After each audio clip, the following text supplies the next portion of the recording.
Hello dear student, very welcome to our YouTube channel. This is Rashmi Singh. आप सभी का YouTube channel में बहुत बहुत स्वागत है। और आज हम लेकर आए हैं मार्च माह का सार संग्रह। ठीक है, ये जीएस के मोस्ट इम्पॉर्टेंट प्रश्नों का संग्रह है जीएस का, जो आने वाले सभी एग्ज़ाम के लिए बहुत ही मददगार साबित होने वाला है। आने वाले जो एग्ज़ाम है, जैसे अभी तो मार्च में आप देखेंगे कि एसआई का एग्ज़ाम है, उसके लिए ये गागर में सागर जो सीरीज़ है बहुत इंपॉर्टेंट सीरीज़ है। आप इसे लास्ट तक जरूर देखें और ये सारे आपके जीएस के जितने क्वेश्चन हैं इसमें से ज़रूर मिलने वाले हैं। ठीक है, आइए स्टार्ट कर लेते हैं आज की क्लास और चलते हैं अपने जीएस के संग्रह पर।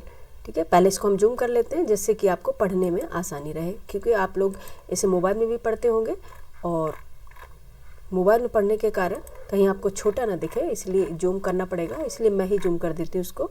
और अब स्टार्ट कर लेते हैं। काफ़ी जूम हो गया है।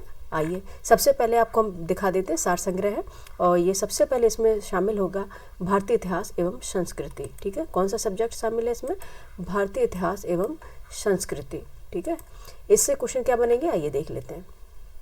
ज़्यादा जूम हो रहा है मुझे लग रहा है, थोड़ा कम करेंगे। ठीक है, ठीक है, ओके।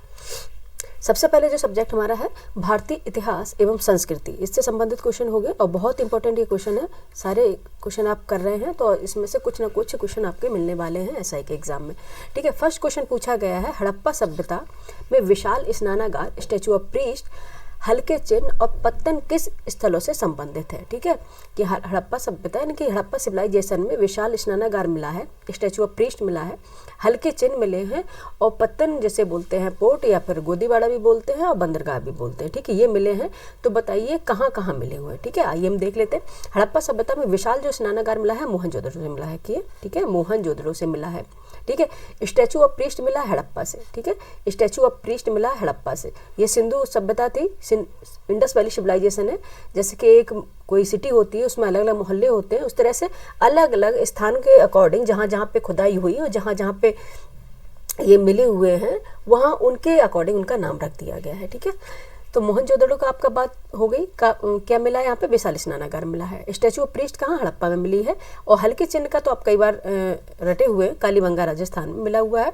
और पत्तन के जो है यानी कि पोर्ट या गोदीवाड़ा जैसे बोलते हैं, बंदरगाह भी बोलते हैं, ये लोथल कहाँ पे है? गुजरात में। ये कई बार क्वेश्चन आ गया है, लोथल है जहाँ पे पत्तन के साक्ष्य मिले हुए हैं। ठीक है, नेक्स्ट चलते क्वेश्चन नंबर सेकंड है। क्वेश्चन नंबर सेकंड है, संपूर्ण पाषाण युगीन संस्कृति को किन तीन प्रमुख कालों में विभाजित किया गया है? ठीक है, संपूर्ण पाषाण कालीन संस्कृति को यानी कि ब्रॉन्ज वो स्टोन पीरियड होता है ना, पाषाण युगीन संस्कृति को किन तीन प्रमुख कालों में विभाजित किया है? कौन से काल है? एक तो पुरा पाषाण काल है, ठीक है, पुरा पाषाण काल है, मध्य पाषाण काल है और नव पाषाण काल है। ठीक है, तीन जो पीरियड है उसमें डिवाइड कर रखा है ऐसे स्टोन पीरियड को, पुरा पाषाण काल, मध्य पाषाण काल और नव पाषाण काल में। ठीक है, क्वेश्चन नंबर थर्ड देखेंगे, सिंधु घाटी सभ्यता से प्राप्त नृत्य करती हुई नर्तकी की मूर्ति किससे निर्मित है? ठीक है, ये डांसिंग स्टैचू मिली है। ठीक है, नृत्य करती हुई नर्तकी की जो मूर्ति मिली है वो किससे निर्मित है? सभी जानते हैं कांस्य की मूर्ति मिली है, कांस्य जो मेटल उससे निर्मित है ये। ठीक है, क्वेश्चन नंबर फोर्थ है, जौ, गेहूं, तंबाकू और चावल में से किस फसल का ज्ञान वैदिक काल के लोगों को नहीं था? ठीक है, आपको बताना है जौ यानी कि बार्ले, गेहूं, व्हीट, टोबैको और राइस में से किस फसल का ज्ञान वैदिक काल के लोगों को नहीं था? किसका ज्ञान नहीं था? टोबैको का नहीं था, यानी कि तंबाकू का नहीं था। ठीक है, किसका नहीं था? तंबाकू का नहीं था। क्वेश्चन नंबर 5 पे चलते, देखते क्या पूछ रहा है। माउंट आबू स्थित दिलवाड़ा मंदिर किस समुदाय का एक तीर्थ स्थल है? ठीक है, किस समुदाय का एक तीर्थ स्थल है? माउंट आबू दिलवाड़ा जैन मंदिर, आप गए भी होंगे, ये जैन समुदाय का है। ठीक है, जैनिज्म यानी कि जैन समुदाय का ये तीर्थ स्थल है, दिलवाड़ा का जैन मंदिर जो माउंट आबू में है। आप घूमने गए होंगे राजस्थान में, वहाँ पे देखा होगा आप लोगों ने। क्वेश्चन नंबर 6 पे चलते हैं, महात्मा बुद्ध ने अपना प्रथम उपदेश सारनाथ में दिया था, सभी को पता है। ठीक है, जिसे बौद्ध धर्म में कहा गया है, क्या कहा गया? धर्म चक्र प्रवर्तन। ठीक है, क्या कहा गया? धर्म चक्र प्रवर्तन। ठीक है, महात्मा बुद्ध ने अपना प्रथम जो उपदेश दिया था सारनाथ में, उसे बौद्ध धर्म में कहा गया है धर्म चक्र प्रवर्तन। ठीक है, और कमेंट करके बताएं जब उन्होंने घर त्यागा था, जब घर छोड़ा था, तब क्या कहा गया था बौद्ध धर्म में? ठीक है, क्वेश्चन नंबर 7 है, जौगढ़, भाब्रू, धौली और कलिंग में से अशोक के किस अभिलेख में बौद्ध ग्रंथों का उल्लेख किया गया है? ठीक है, अगेन जौगढ़ में, भाबू में, धौली में और कलिंग, धौली भी आपने सुना होगा, धौली और कलिंग में से अशोक के किस अभिलेख में बौद्ध ग्रंथों का उल्लेख किया गया है? ठीक है, किसमें किया गया है? भाब्रू में। ठीक है, भाब्रू अभिलेख है अशोक का, इसमें किया गया है किसका? बौद्ध ग्रंथों का उल्लेख। ठीक है, और ये कहाँ पे है ये कमेंट करें जरूर करें। ठीक है, भारतीय कला वह कौन सा स्कूल है? ठीक है, भारतीय कला का वह कौन सा स्कूल है जो ग्रीको रोमन बौद्ध आर्ट के नाम से भी जाना जाता है? कौन सा क्वेश्चन है? क्वेश्चन नंबर 8 है, भारतीय कला का वह कौन सा स्कूल है जो ग्रीको रोमन बौद्ध आर्ट के नाम से जाना जाता है? कौन सा है? गंधार। ठीक है, कौन सा है? गंधार है। क्वेश्चन नंबर 9 है, प्रमुख साहित्य कृति कवि राजमार्ग और आदि पुराण के लेखक हैं। ठीक है, कौन है? साहित्य कृति कौन सी? कवि राजमार्ग और आदि पुराण के लेखक कौन कौन से हैं? देखेंगे, कवि राजमार्ग के हैं अमोघ वर्ष, ठीक है, और आदि पुराण के लेखक है जिनसेन। ठीक है, कवि राजमार्ग के हैं अमोघ वर्ष और आदि पुराण के लेखक है जिनसेन। ठीक है, नेक्स्ट चलेंगे, क्वेश्चन नंबर 10 है, कंबोडिया स्थित अंकोर वाट का सुप्रसिद्ध विष्णु मंदिर किसने बनवाया था? ठीक है, किसने बनवाया था? सूर्यवर्मन सेकंड ने बनवाया था, सूर्यवर्मन द्वितीय ने बनवाया था। ठीक है, नेक्स्ट चलेंगे अपने टॉपिक पे। नेक्स्ट टॉपिक हमारा हो जाएगा राष्ट्रीय स्वतंत्रता आंदोलन। ठीक है, नेक्स्ट जो हमारा यहाँ पे सब्जेक्ट शामिल होगा राष्ट्रीय स्वतंत्रता आंदोलन। जैसे कि आपने थंबनेल में भी देखा होगा, जीएस के ये सार संग्रह है, जीएस के मोस्ट इंपॉर्टेंट ये क्वेश्चन है इसमें। ठीक है, हमेशा रिपीटेड होते रहते हैं सभी एग्जाम में। राष्ट्रीय स्वतंत्रता आंदोलन से संबंधित क्वेश्चन लेते हैं। क्वेश्चन नंबर 11 है, वर्ष 1661 में इंग्लैंड के सम्राट चार्ल्स सेकंड का विवाह पुर्तगाल की राजकुमारी कैम्परीन नहीं है, कैथरीन है। ठीक है, क्या नाम है इनका? ये गलत लिख दिया इन्होंने, नाम है इनका कैथरीन ऑफ ब्रगेंजा। ठीक है, यहाँ पे हम कैथरीन नाम से विख्यात है, कैम्परीन नहीं है, कैथरीन। ठीक है, पूरा नाम है इनका कैथरीन ऑफ ब्रगेंजा। ठीक है, कैथरीन के होने के कारण कौन सा शहर अंग्रेजों को दहेज में प्राप्त हुआ था? ठीक है, सभी जानते हैं कौन सा हुआ था, बम्बई हुआ था। ठीक है, पुर्तगाल की राजकुमारी कैथरीन ऑफ ब्रगेंजा का जो विवाह हुआ था इंग्लैंड के सम्राट किसके? चार्ल्स, इंग्लैंड के राजा थे चार्ल्स द्वितीय, चार्ल्स सेकंड के साथ हुआ था। तो इन्हें दहेज स्वरूप बम्बई, यानी कि जो पहले मुंबई था, बम्बई, ये मुंबई अब है, ये दिया गया था। ठीक है, दहेज के स्वरूप दिया गया था। और उसके साथ ही संधि के तहत एक बात और की गई थी, पुर्तगालियों ने बम्बई के साथ साथ मोरक्को का हेजियर शहर भी अंग्रेजों को दिया था। ठीक है, याद रखिएगा, इंपॉर्टेंट हो जाता है। यहाँ पे क्या है? कैथरीन ऑफ ब्रगेंजा है। नेक्स्ट चलते क्वेश्चन नंबर 12। क्वेश्चन नंबर 12 है, लॉर्ड मिंटो ने अमृतसर की संधि, ठीक है, 1809 ईस्वी में हुई थी, से ठीक पहले शांति स्थापित करने के लिए रणजीत सिंह के पास किसे भेजा था? ठीक है, किसे भेजा था? ये चार्ल्स मैडकॉप को भेजा था। किसे भेजा था? चार्ल्स मैडकॉप को भेजा था। क्वेश्चन नंबर 13 पे चलेंगे। अलीगढ़ में स्थित जामिया मिलिया इस्लामिया विश्वविद्यालय के प्रथम कुलपति कौन थे? ठीक है, अलीगढ़ में स्थित जामिया मिलिया इस्लामिया विश्वविद्यालय के प्रथम कुलपति कौन थे? हकीम अजमल खान। कौन से थे? हकीम अजमल खान थे। ठीक है, नेक्स्ट क्वेश्चन चलते हैं, जल्दी से फटाफट जवाब दें। क्वेश्चन नंबर 14 है, जब महात्मा गांधी की हत्या हुई तब किसने कहा था कि कोई विश्वास नहीं करेगा कि ऐसे शरीर और आत्मा वाला कोई आदमी कभी इस धरती पर चला था? ठीक है, जब महात्मा गांधी की हत्या हुई थी तब किसने कहा था कि कोई विश्वास नहीं करेगा कि ऐसे शरीर और आत्मा वाला कोई आदमी कभी इस धरती पर चला था? किसने कहा था? ये कहा था अल्बर्ट आइंस्टीन ने। ठीक है, किसने कहा था? अल्बर्ट आइंस्टीन ने कहा था। ठीक है, इनका ये स्टेटमेंट था और ये स्टेटमेंट खूब पूछे जाते हैं एग्जाम में। नेक्स्ट चलेंगे, क्वेश्चन नंबर 15 है, भगवत गीता का अंग्रेजी में अनुवाद करने वाला पहला यूरोपियन कौन था? ठीक है, भगवत गीता का अंग्रेजी में अनुवाद करने वाला पहला यूरोपीय कौन था? ये थे चार्ल्स विल्किंस। ठीक है, कौन से थे? चार्ल्स विल्किंस थे। ठीक है, याद रखिएगा। नेक्स्ट चलेंगे, क्वेश्चन नंबर 16 है, पश्चिम भारत के किस धार्मिक सुधारक को लोक हितवादी कहा जाता है? ठीक है, आप बताइएगा, पश्चिम भारत के किस धार्मिक सुधारक को लोक हितवादी कहा जाता है? ये कहा जाता है गोपाल हरि देशमुख को। किसको कहा जाता है? गोपाल हरि देशमुख को। नेक्स्ट क्वेश्चन है, कूका, रंपा, पावना और बारदोली आंदोलन में से किस आंदोलन का नेतृत्व सीताराम राजू ने किया था? ठीक है, सभी जानते हैं रंपा आंदोलन का जो लीडरशिप है वो सीताराम राजू ने की थी। ठीक है, कूका, रंपा, पावना और बारदोली आंदोलन में से रंपा विद्रोह का आंदोलन किसने किया था? सीताराम राजू ने किया था। ठीक है, नेक्स्ट चलेंगे, क्वेश्चन नंबर 18 है, वर्ष 1904 में क्रांतिकारियों की गुप्त संस्था के रूप में अभिनव भारत की स्थापना किसने की थी? ठीक है, अभिनव भारत जैसे कि हम बोलते हैं तो अपने आप मुंह से निकल जाता है बीडी सावरकर। ठीक है, अगर आपने याद किया होगा बीडी सावरकर।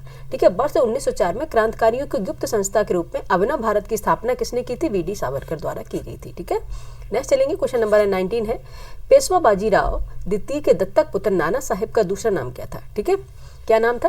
धोंदूपंत। ठीक है, ये कई बार क्वेश्चन आया है, ये क्वेश्चन आपको देखने में सरल लग रहे होंगे, यही क्वेश्चन हम गलत करके कई बार सिलेक्शन से दूर हो जाते हैं। ठीक है, इसलिए अगर रिपीट करते रहेंगे, जैसे अगर हम किसी चीज़ का रिवीजन नहीं करते हैं तो 100% में हमें सिर्फ 40% याद रहता है और 60% हम भूल जाते हैं, ठीक है। इसलिए रिवीजन करना बहुत जरूरी है, ठीक है। तो पेशवा बाजीराव द्वितीय के दत्तक पुत्र का नाना साहेब का दूसरा नाम क्या हो गया, धोंदूपंत हो गया, ठीक है। नेक्स्ट चलते क्वेश्चन नंबर 20 पर, ठीक है। क्वेश्चन नंबर 20 पे चलेंगे, देखते हैं, इसको स्क्रॉल कर ले रहे हैं, ठीक है। आप लोगों को अच्छे से दिख रहा होगा, इस बार की जो मैगजीन है बहुत अच्छी क्लियर आई हुई है, पेज की जो क्वालिटी है बहुत अच्छी है और एकदम क्लीन भी है बिल्कुल से, ठीक है। क्वेश्चन नंबर 20 क्या है, क्वेश्चन नंबर 20 पूछा गया है, वह एकमात्र वायसराय जिनकी हत्या भारत में हुई थी, ठीक है। वह एकमात्र वायसराय जिसकी हत्या भारत में हुई थी कौन थे, लॉर्ड मेयो, ठीक है। कौन से थे, लॉर्ड मेयो थे। नेक्स्ट चलते हैं, नेक्स्ट हमारे यहाँ पे सब्जेक्ट शामिल होने जा रहा है भारतीय राज्य व्यवस्था एवं संविधान, ठीक है। इंडियन पॉलिटी एंड कॉन्स्टिट्यूशन से संबंधित क्वेश्चन हो गए, इंडियन पॉलिटी एंड कॉन्स्टिट्यूशन से संबंधित अब क्वेश्चन इसमें शामिल किए जाएंगे, ठीक है। आइए देख लेते हैं, क्वेश्चन नंबर है 21। क्वेश्चन नंबर 21 है, भारतीय संविधान में संसदात्मक शासन प्रणाली, एकल नागरिकता एवं विधि निर्माण प्रक्रिया किस देश के संविधान से प्रेरित है, ठीक है। देखा गया कि भारतीय जो संविधान है बहुत लेंदी हो गया है और इसका कारण है कि कई संविधान से लिया भी गया है कि जहां से जो चीज़ ऐसी लगी कि हाँ लेनी चाहिए तो वो उसमें शामिल कर ली गई है। तो भारतीय संविधान में संसदात्मक शासन प्रणाली, एकल नागरिकता और यानी कि सिंगल सिटीजनशिप एवं विधि निर्माण प्रक्रिया किस देश के संविधान से प्रेरित है, ब्रिटेन के संविधान से ली गई, ठीक है। किससे है, ब्रिटेन के संविधान से ली गई है। वैसे ही जैसे कि कोई चीज़ हमें अपने पड़ोसियों से अच्छी लगती है कि ये चीज़ हमें अपनानी चाहिए, कोई भी आदत हमें अच्छी लगती है तो हम उसे अपना लेते हैं, ठीक है। नेक्स्ट चलते, क्वेश्चन नंबर है 22, भारतीय संविधान की किस अनुसूची में असम, मेघालय, त्रिपुरा और मिजोरम, ये क्वेश्चन बहुत बार रिपीटेड है, असम, मेघालय, त्रिपुरा और मिजोरम राज्यों के जनजातीय क्षेत्रों के प्रशासन के बारे में प्रावधान है, ठीक है। छठी अनुसूची में दिया है, छठी अनुसूची में दिया गया है, भारतीय संविधान की छठी अनुसूची में है असम, मेघालय, त्रिपुरा, मिजोरम राज्यों के जनजातीय क्षेत्रों के प्रशासन के बारे में, ठीक है। नेक्स्ट चलेंगे, क्वेश्चन नंबर है 23, उत्तर प्रदेश, मध्य प्रदेश, उत्तराखंड एवं छत्तीसगढ़ किस क्षेत्रीय परिषद के अंतर्गत सम्मिलित है, ठीक है। आपको बताना है कौन सा क्षेत्रीय परिषद है, वो मध्य क्षेत्रीय परिषद के अंतर्गत है, ठीक है। मध्य क्षेत्रीय परिषद के अंतर्गत आते हैं उत्तर प्रदेश, मध्य प्रदेश, उत्तराखंड एवं छत्तीसगढ़। नेक्स्ट चलेंगे, क्वेश्चन नंबर 24 है, क्वेश्चन नंबर 24 है, भारतीय संविधान के भाग 8, ठीक है, पढ़ते जाइए, भाग 8 ये हमेशा देखेंगे, एक क्वेश्चन जरूर इसमें आएगा आपको, 2 क्वेश्चन कई बार मिल जाते हैं भाग से, यानी कि पार्ट से 22 भाग है संविधान के और इसमें से सुमेलित करने के लिए पूछ लेते हैं, ठीक है। भाग 8, भाग 15, भाग 17 और भाग 18 संबंधित है, क्रमशः किससे संबंधित है, भाग 8 में तो संग्रह क्षेत्र है, ठीक है, भाग 8 में संग्रह क्षेत्र है, भाग 15 में निर्वाचन है, ठीक है, भाग 15 में निर्वाचन है और भाग 17 में क्या है, राजभाषा है और 18 में क्या है, आपात उपबंध है, ठीक है। याद रखिए, भाग 8 में संग्रह क्षेत्र है, 15 में निर्वाचन है और 17 में राजभाषा है और भाग 18 में आपात उपबंध है, ठीक है। नेक्स्ट चलेंगे, क्वेश्चन नंबर है 25, राज्य के नीति निदेशक सिद्धांतों के अंतर्गत, डीपीएसपी की बात हो रही है यहाँ पे, राज्य के नीति निदेशक सिद्धांतों के अंतर्गत किस अनुच्छेद में पर्यावरण का संरक्षण तथा संवर्धन और वन एवं वन्य जीवों की रक्षा से संबंधित प्रावधान है, ठीक है। Directive principle of state policy, ठीक है। इसमें पर्यावरण का संरक्षण तथा संवर्धन और वन एवं वन्यजीवों की रक्षा से संबंधित प्रावधान है आर्टिकल 48 का, यानी कि 48A में, ठीक है, आर्टिकल 48A में है, ठीक है। ये इंपॉर्टेंट है, कई बार पूछा गया है, ठीक है। राज्य के नीति निर्देशक सिद्धांत है जो डीपीएसपी में वन एवं वन्यजीवों की रक्षा से संबंधित प्रावधान 48A में दिया गया, ठीक है। नेक्स्ट चल रही क्वेश्चन नंबर है 26, जापान, थाईलैंड, चीन और बेल्जियम में से किस देश के राजनीतिक नेतृत्व को प्रिसलिंग नाम से जाना जाता है, ठीक है। किस देश के राजनीतिक नेतृत्व को प्रिसलिंग नाम से जाना जाता है, किसको जाना जाता है, चीन के राजनीतिक नेतृत्व को जाना जाता है, ठीक है। नेक्स्ट चलेंगे, क्वेश्चन नंबर है 27, क्वेश्चन नंबर 27 है, राष्ट्रीय अनुसूचित जनजाति आयोग NCST, ठीक है, राष्ट्रीय अनुसूचित जनजाति आयोग NCST का गठन संविधान के किस अनुच्छेद के तहत किया गया, बताइए। ये कितने बार रिपीटेड क्वेश्चन है, अब तो आप बता देना चाहिए, किसके अकॉर्डिंग किया गया, आर्टिकल 338A में, ठीक है, अनुच्छेद 338A में, ठीक है, अनुच्छेद 338A आर्टिकल 338A में, ठीक है। नेक्स्ट चलेंगे, क्वेश्चन नंबर 28 है, पंचायत राज प्रणाली में पंचायत समिति गठित होती है, ठीक है, बताइए। पंचायत राज प्रणाली में पंचायत समिति गठित होती है, किस स्तर पर होती है, खंड स्तर पर होती है, ठीक है, खंड स्तर पर इसकी गठन की जाती है। नेक्स्ट चलेंगे, क्वेश्चन नंबर है 29। भारत में पंचायती राज प्रणाली का शुभारंभ कब और कहाँ हुआ? तो ये तो कितने बार रिपीटेड क्वेश्चन है, ठीक है, और अब आप लोगों को तो याद भी हो गया, ठीक है। भारत में पंचायती राज प्रणाली का शुभारंभ कब और कहाँ किया गया था? सभी जानते हैं, नागौर राजस्थान से किया गया था, नागौर जिला है राजस्थान में, और 2 अक्टूबर 2 अक्टूबर 1959 को किया गया था, ठीक है। 2 अक्टूबर 1959 यानी कि नागौर राजस्थान से ये किया गया था, ठीक है। ये आपका एक बार रिवीजन हो गया। नेक्स्ट चलेंगे, क्वेश्चन नंबर 30 है, भारतीय संविधान के किस अनुच्छेद में वयस्क के मताधिकार को मान्यता दी गई? ठीक है, वयस्क के मताधिकार को मान्यता दी गई थी, ये कौन सा अनुच्छेद है? ठीक है, ये कई बार पूछा गया है, ठीक है। भारतीय संविधान के, ये तो आपसे पहले कि किस संशोधन से हुआ था, 61वें संशोधन है, ये आप पहले रटे हुए हैं, लेकिन भारतीय संविधान के किस अनुच्छेद में, ये भी पूछ सकते हैं। तो किस अनुच्छेद में वयस्क के मताधिकार को मान्यता दी गई थी? आर्टिकल 326 है, आर्टिकल 326 यानी कि आर्टिकल अनुच्छेद 326 में ये दिया गया था, ठीक है। नेक्स्ट चलते हैं। नेक्स्ट यहाँ से हमारा शामिल होने जा रहा है कौन सा subject?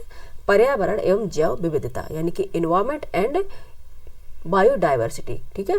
Environment and biodiversity, environment ecology and biodiversity, ठीक है। इससे खूब भर भर के क्वेश्चन पीसीएस में आते हैं। सबसे पहले देखेंगे क्वेश्चन नंबर 31 है, यानी कि 31 है, किसी जीव का रूप, व्यवहार, संरचना, जीव पद्धति जो उसे किसी विशेष वातावरण में जीवित रहने की स्थिति प्रदान करती है कहलाती है अनुकूलन, ठीक है, अनुकूलन, ठीक है। जब कोई जीव है किसी भी रूप में, व्यवहार या किसी संरचना में, किसी पर्टिकुलर एरिया में, हैबिटेट में वहाँ रहने का आदी हो जाता है, उसका होता है एडेप्टेशन, उस चीज़ को उसने अडेप्ट कर लिया है, उसके अकॉर्डिंग ये अनुकूल हो गया है, इसे बोलते हैं अनुकूलन, ठीक है। नेक्स्ट चलेंगे, क्वेश्चन नंबर है 32। शीतकालीन उत्तरजीविता तकनीकी रूप में शीत निष्क्रियता हाइबरनेशन किन प्रमुख जंतुओं में देखी जाती है? हाइबरनेशन तो आपने सुना होगा, हाइबरनेशन किन प्रमुख जंतुओं में देखी जाती है? कि पर्टिकुलर सर्दियों यानी कि विंटर सीजन में जो जीव होते हैं, ठीक है, वो अपने आप को क्या कर लेते हैं? हाइबरनेट कर लेते हैं कुछ महीनों के लिए, यानी कि ज़मीन के अंदर या कहीं छिप जाते हैं। उसके बाद जैसे गर्मियाँ आती हैं तो वापस बाहर निकल आते हैं, ठीक है। तो क्या होता है, और गर्मियों में ये क्या करते हैं, अपने खाने पीने का जितना भी जुगाड़ सब कर लेते हैं, जाके अपने जो बिल होते हैं जहाँ भी इनका हैबिटेट होता है वहाँ पे जाके रह जाते हैं, ठीक है। तो क्या देखा गया है आपने, हाइबरनेशन कौन? के चमगादड़ भी करता है, ठीक है, भालू करते हैं, और कृतंक जितने काटने वाले जीव जंतु होते हैं वो भी करते हैं, ठीक है, उनको कृतंक बोलते हैं। नेक्स्ट चलेंगे, कुतरने वाले जीव होते हैं, ठीक है, आपने देखा हो, जैसे चूहा है, गिलहरी है, ये सभी आते हैं, खरगोश है। नेक्स्ट देखेंगे, क्वेश्चन नंबर 33 है, प्राकृतिक चयन प्रक्रिया को प्रस्तावित किया था, ठीक है, प्राकृतिक चयन प्रक्रिया को प्रस्तावित किया था किसने? डार्विन और वॉलेस ने, ठीक है, डार्विन और वॉलेस ने किया था, ठीक है। नेक्स्ट चलेंगे, क्वेश्चन नंबर है 34। वह प्रक्रिया जिसके द्वारा जीवित जीव समय के साथ जीनोम में परिवर्तन के माध्यम से बदलते हैं कहलाती है एवोल्यूशन, जिसे हिंदी में कह लेंगे उदिकाश यानी कि एवोल्यूशन, ठीक है। वह प्रक्रिया जिसके द्वारा जीवित जीव समय के साथ जीनोम में परिवर्तन के माध्यम से बदलते हैं, ठीक है। जैसे आपने देखा, जैसे समय होता है उसके अकॉर्डिंग, आप जिराफ में देखा होगा एवोल्यूशन का ये एग्जाम्पल दिखाया गया है, बुक्स में आपने पढ़ा होगा, ठीक है, कि समय के साथ साथ कैसे उनकी गर्दन लंबी होती चलेगी जिराफ की, ठीक है। तो ये होता है कि इसे बोलते हैं एवोल्यूशन या बोलते हैं हिंदी में उदकाश। नेक्स्ट चलेंगे, क्वेश्चन नंबर है 35। क्वेश्चन नंबर है 35, पारिस्थितिक पदानुक्रम, ठीक है, पारिस्थितिक पदानुक्रम जिसे बोलेंगे इकोलॉजिकल हायरार्की के ऊपर से नीचे की ओर सही क्रम है, ठीक है। ये क्वेश्चन पीसीएस में आया है, ठीक है, पीसीएस में पूछ चुके हैं। पारिस्थितिक पदानुक्रम जिसे बोलेंगे इकोलॉजिकल हायरार्की के में ऊपर से नीचे की ओर, ठीक है, यानी कि ऊपर से टॉप से नीचे की ओर, बॉटम की ओर सही क्रम क्या होगा, ठीक है। सबसे पहले देखेंगे एकल जीव आएगा, ठीक है, एकल जीव है, फिर एकल जीव से जनसंख्या बनेगी, बिल्कुल सही है। जब कोई एकल जीव है उसके बाद जनसंख्या बनती है, जनसंख्या के बाद समुदाय बनता है, ठीक है, जैसे समुदाय बनेगा, एक विशेष समुदाय होता है, जैसे कि अभी हम पढ़ा ही रहे थे। उसके बाद पारितंत्र बनेगा, एक तंत्र बनेगा, उसके बाद जैव मंडल बनेंगे, ठीक है, याद रखना। एकल जीव बनेगा, उसके बाद उससे जनसंख्या बनेगी, जनसंख्या से समुदाय होगा, समुदाय से पारितंत्र होगा, और पारितंत्र से जैव मंडल होगा, ठीक है। ये इंपॉर्टेंट है, ये आया था क्वेश्चन, ठीक है। नेक्स्ट चलेंगे, क्वेश्चन नंबर 35 हो गया। 35 के बाद 36 पे चलते हैं, 36 पे, ओके, ठीक है। इसको स्क्रॉल कर लेते हैं, अभी 1 सेकंड का समय दीजिएगा हमको, ठीक है। ये क्वेश्चन नंबर 36 आ गया, ठीक है, ओके। ठीक है, क्वेश्चन नंबर 36 में क्या पूछा गया है ये देख लेते हैं। ऐसा समुदाय जो प्राह आसपास के समुदायों पर निर्भर रहता है और इन्हें प्राह सोसाइटीज कहा जाता है, क्या कहलाते हैं? गौड़ समुदाय। ठीक है, गौड़ समुदाय होता है ये कि ऐसे समुदाय होते हैं जो आसपास के समुदायों पर निर्भर रहते हैं और उन्हें प्राह सोसाइटीज कहा जाता है, इन्हें बोलते हैं गौड़ समुदाय। ठीक है, नेक्स्ट चलेंगे, क्वेश्चन नंबर है 37। बायोम या जीवोम के 5 प्रमुख प्रकारों से सम्मिलित है। ठीक है, बायोम या जीवोम जिसे बोलते हैं इसके 5 प्रमुख प्रकारों से सम्मिलित है, प्रकार पूछे गए हैं। ठीक है, बायोम क्या होता है? एक जलीय जीव बायोम भी हो सकता है, एक पर्टिकुलर एक स्थल होता है जहाँ की अगर आप देखेंगे वेजिटेशन भी अलग होती है, वहाँ के एनिमल्स भी अलग होते हैं, वहाँ के जो भी वनस्पतियाँ होती हैं वो भी अलग होती हैं। ये हैबिटेट में वो जिस तरह से वो हैबिटेट होगा उसी अकॉर्डिंग वहाँ पे ग्रो करने लग जाती है, जिसमें जली बायोम होता है। जली बायोम होता है जैसे कि आप देखेंगे नदी में जली बायोम में भी एक समुद्र का बायोम आएगा अलग, नदियों का अलग आएगा, झीलों का अलग आएगा। ठीक है, इनके भी बायोम अलग अलग होते हैं। घास के मैदान, इसकी भी घास के मैदान में आप देखेंगे कि वहाँ के जीव जंतु जो अलग पाए जाएंगे, वेजिटेशन अलग होगी। ठीक है, और वहाँ पे देखेंगे हाँ और जो जीव जंतु हो गए फ्लोरा फ्लोना दोनों ही अलग अलग पाए जाते हैं। हमेशा आप देखेंगे घास के मैदान होंगे, जली जो जीव होंगे उनमें अलग डिफरेंस होगा, एक जैसे कहाँ से मिलेंगे। वन देखेंगे, फॉरेस्ट में देखेंगे, अगर इसमें भी डीप फॉरेस्ट वगैरह होता है वहाँ पे भी देखेंगे, और जो नॉर्मल वन होते हैं जैसे सवाना के वन होते हैं जिनमें घास के मैदान होते हैं, इनमें भी डिफरेंस पाया जाएगा। मरुस्थल में आप देखेंगे, मरुस्थली बायोम जिसे बोलेंगे, यहाँ भी डिफरेंस होगा। मरुस्थली जीव जंतु आप जैसे राजस्थान में जाएंगे या फिर एक नॉर्मल आप किसी भी शीत मरुस्थल जो होता है वहाँ जाएंगे, उनमें डिफरेंस होगा मरुस्थल में भी। ठीक है, शीत मरुस्थल का बायोम अलग होता है और देखेंगे जो हॉट मरुस्थल होते हैं, गर्म मरुस्थल होते हैं, उनका बायोम अलग होता है। ठीक है, और टुंड्रा बायोम, ये सभी अलग अलग प्रकार के बायोम पाए जाते हैं। ठीक है, जैसे कि वो चीज़ है जैसे घास के मैदान है जो वो है, तो वहाँ पर्टिकुलर ग्रो करने लग जाती है फ्लोरा फोना अलग अलग। ठीक है, उनको बोलते हैं बायोम या फिर जीवोम। ठीक है, पर्टिकुलर एरिया में अकॉर्डिंग उनके इन्वायरमेंट के जीवों का परिवर्तन। ठीक है, इन्हें बोलेंगे बायोम या फिर जीवोम। नेक्स्ट चलेंगे, क्वेश्चन नंबर है 38। क्वेश्चन नंबर 38 है, वह भौतिक वातावरण जहाँ प्रजातियां रहती हैं उसे बोलते हैं पर्यावास। ठीक है, हैबिटेट यानी कि पर्यावास बोलते हैं। क्वेश्चन नंबर 39 है, क्वेश्चन नंबर 39, एक पारिस्थितिकी तंत्र से दूसरे पारिस्थितिकी तंत्र में क्रमिक लेकर निरंतर परिवर्तन का क्षेत्र कहलाता है इकोक्लाइन। ठीक है, इको टोन होता है जैसे, इसे बोलते हैं इकोक्लाइन। ठीक है, ज्योग्राफी हमारा सब्जेक्ट है, इकोक्लाइन। ठीक है, नेक्स्ट चलेंगे, क्वेश्चन नंबर 40 है, ऐसे जीव जो भोजन के लिए अन्य जीवों पर निर्भर रहते कहलाते हैं। ये तो सभी जानते हैं, जो जीव हैं जो अन्य जीवों पर निर्भर है उनको बोलते हैं उपभोक्ता या फिर परपोषी जीव। ठीक है, उपभोक्ता या फिर परपोषी जीव बोले जाते हैं जो जीव भोजन के लिए अन्य जीवों पर निर्भर रहते हैं। उन्हें क्या बोलते हैं? एक होते हैं प्रोड्यूसर होते हैं, ठीक है, एक कंज्यूमर होते हैं। ठीक है, तो ये क्या होते हैं? कंज्यूमर होते हैं। ठीक है, और इन्हें बोलेंगे परपोषी। ठीक है, नेक्स्ट चलेंगे, क्वेश्चन नंबर 40 हो गया। क्वेश्चन नंबर 41, क्वेश्चन नंबर 41 से शामिल होने जा रहा है कौन सा सब्जेक्ट? भारत एवं विश्व का भूगोल। ठीक है, भारत एवं विश्व का भूगोल यानी कि इंडियन एंड वर्ल्ड ज्योग्राफी। ठीक है, जिसके हम टीचर हैं, Indian and world geography. Question number 41 है, आप कह रहेंगे ये आप कभी नहीं पढ़ाती मैम, क्योंकि ऐसे टाइम नहीं मिल पाया, पहले पढ़ाते थे, बीच में कुछ इमरजेंसीज या फैमिलीज वर्क आने के कारण ये बीच में बंद कर दिया था, लेकिन अब दोबारा से शुरुआत करने जा रहे हैं। ठीक है, क्वेश्चन नंबर 41 है, भारत के सबसे दक्षिणी बिंदु इंदिरा पॉइंट इंडोनेशिया के सुमात्रा द्वीप से किस चैनल द्वारा अलग होता है? ठीक है, बताइए, भारत का सबसे दक्षिणी बिंदु जिसे बोलेंगे क्या बोलते हैं? इंदिरा पॉइंट। इंडोनेशिया के सुमात्रा द्वीप से यानी सुमात्रा आइलैंड से किस चैनल द्वारा अलग होता है? वो कौन सी चैनल है? 6 डिग्री। ठीक है, 6 डिग्री चैनल है, 6 डिग्री चैनल से अलग होता है। ठीक है, मैप देखिए, मैप आप लेके बैठे होंगे, एटलस निकालिए, वहाँ पे देखेंगे 6 डिग्री जो चैनल है। ठीक है, 6 डिग्री चैनल है जो इंदिरा पॉइंट है, इंडोनेशिया से सुमात्रा द्वीप से अलग हो रहा है। ठीक है, इंडोनेशिया सुमात्रा द्वीप से क्या हो रहा है? अलग हो रहा है। ठीक है, ओके, आप लोग भी देखिए। ठीक है, देखा आप लोगों को? ठीक है, नेक्स्ट चलेंगे, क्वेश्चन नंबर है 42। क्वेश्चन नंबर है 42। ठीक है, भारत के 8 राज्यों से गुजरने वाली कर्क रेखा, ठीक है, ट्रॉपिक ऑफ कैंसर, भारत के 8 राज्यों से गुजरने वाली कर्क रेखा का अधिकतम एवं न्यूनतम मार्ग किस राज्य से गुजरता है? ठीक है, अधिकतम किससे होता है और न्यूनतम मार्ग किससे गुजरता है, किससे क्रॉस करता है, ये पूछा गया। ठीक है, सबसे पहले देखिए, जो अधिकतम है तो मध्य प्रदेश से होकर गुजरेगा। ठीक है, मध्य प्रदेश से अधिकतम होकर गुजर रही है। आप देखेंगे एमपी से अधिकतम होकर गुजरी है, और राजस्थान का कुछ ही पार्ट है जो उससे होकर निकलता है। ठीक है, एमपी से अधिकांश है और राजस्थान से क्या है? न्यूनतम है।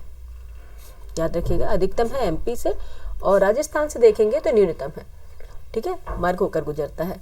किसके? और 8 राज्यों से गुजरती है, कमेंट करके जरूर बताएं। ये तो सिंपल से कई बार पढ़ा चुके हैं। नेक्स्ट चलेंगे क्वेश्चन नंबर 43 है, कंचनजंगा, मकालू, धौलागिरी और नंदा देवी चोटियां हिमालय के किस भाग से संबंधित है? हिमालय का कौन सा पार्ट है जहाँ पे कंचनजंगा, मकालू, धौलागिरी और नंदा देवी जैसी हाईएस्ट पीक पाई जाती हैं? ठीक है, कौन सा है? बृहद हिमालय है। बृहद हिमालय जिसे बोलेंगे हम ग्रेटर हिमालयास, यानी कि ग्रेटर हिमालय, या फिर इसे हिमाद्री भी बोलते हैं। यानी कि हिमाद्री मतलब है हिम से आर्द्र, यानी कि हमेशा हिम से क्या, यानी बर्फ से कवर्ड रहती है, इसलिए इसे हिमाद्री बोलते हैं। और इसे बृहद हिमालय भी बोलते हैं और ग्रेटर हिमालय भी बोलते हैं। ठीक है, अब देखेंगे जो ग्रेटर हिमालय है, ठीक है, इसमें अब इनर हिमालय भी इसको बोलते हैं। ठीक है, क्या बोलते हैं? इनर हिमालय भी इसे कहा जाता है। और इसमें सबसे पहले देखेंगे क्या क्या, कंचनजंगा है, मकालू है, धौलागिरी है और नंदा देवी, ये जो हाईएस्ट पीक है हिमालय की, इसमें पाई जाती है। किसमें? ग्रेटर हिमालय में। ठीक है, नेक्स्ट चलेंगे, क्वेश्चन नंबर है 44। क्वेश्चन नंबर 44 है, कौन सी पर्वत श्रेणी अरुणाचल प्रदेश और म्यांमार के बीच सीमा बनाती है? ठीक है, सिंपल सा है, कौन सी पर्वत श्रेणी यानी कि कौन सी माउंटेन रेंजेस है अरुणाचल प्रदेश और म्यांमार के बीच बाउंड्री बनाती है? कौन सी है? वो है पटकाई बूम। ठीक है, पटकाई बूम आप देखेंगे ये 2 राज्यों के बीच और 2 कंट्रीज के बीच भी सीमा बनाती है। ठीक है, कौन सी पर्वत श्रेणी है जो अरुणाचल प्रदेश और म्यांमार की बीच सीमा बनाती है? पटकाई बूम। ठीक है, नेक्स्ट चलेंगे, क्वेश्चन नंबर है 45, बोमडिला, यांगयाप, ठीक है, बोमडिला, यांगयाप, दीफू दर्रा किस राज्य में अवस्थित है? बोमडिला पास, यांगदाप पास एंड दीफू पास किस राज्य में है अवस्थित? ये सभी कितने बार पूछ चुके हैं एग्जाम में, रिपीटेड क्वेश्चन है। बोमडिला है और यांगयाप है और दीफू, ये अरुणाचल प्रदेश में स्थित है। ठीक है, कहाँ पे है? अरुणाचल प्रदेश। और कौन कौन से दर्रे हैं अरुणाचल प्रदेश में, जरूर कमेंट करके बताएं, फटाफट कमेंट कीजिए। नेक्स्ट चलेंगे, क्वेश्चन नंबर है 46। क्वेश्चन नंबर है 46, 2 नदियों के बीच स्थित उपजाऊ भूमि को क्या कहा जाता है? ठीक, सबसे अच्छा क्वेश्चन पढ़ने से पहले एक चीज आपको बता दें कि आप देखेंगे आपके पास 1 महीने का नेट समय रह गया है। ठीक है, यूपीएसआई का एग्जाम, ठीक है, 14-15 मार्च को डिसाइड हुआ है। अब आप लोगों को जितना रिवीजन कर सकते हैं रिवीजन करिए।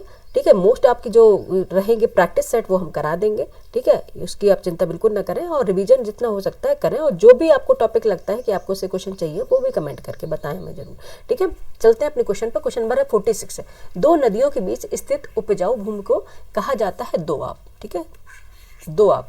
ठीक है, दोआब। ठीक है, 2 नदियों के बीच स्थित जो भूमि होती है उसे बोलते हैं दोआब।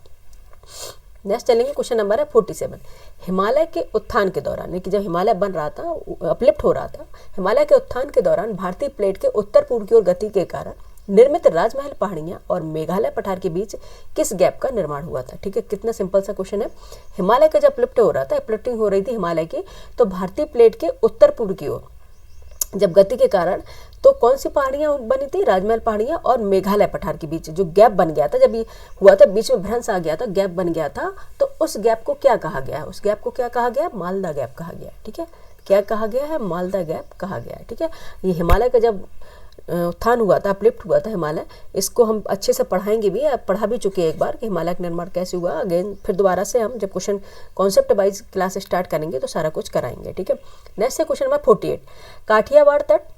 ठीक है, कौन सा तट है? काठियावाड़ तट है, कोंकण तट है, कन्नड़ तट है और मालाबार तट है, किस घाट के अंतर्गत आते हैं? ठीक है, ये जो काठियावाड़ तट है, ये कोंकण तट है, कन्नड़ तट है और मालाबार तट है, किस घाट के अंतर्गत आते हैं? कौन सा कोस्ट है ये है पश्चिमी तट। ठीक है, यानी कि वेस्टर्न कोस्ट, वेस्टर्न कोस्ट के अंतर्गत आता है काठियावाड़ तट, कोंकण तट, कन्नड़ तट और मालाबार तट। ठीक है, मालाबार तट किस में आता है? केरल।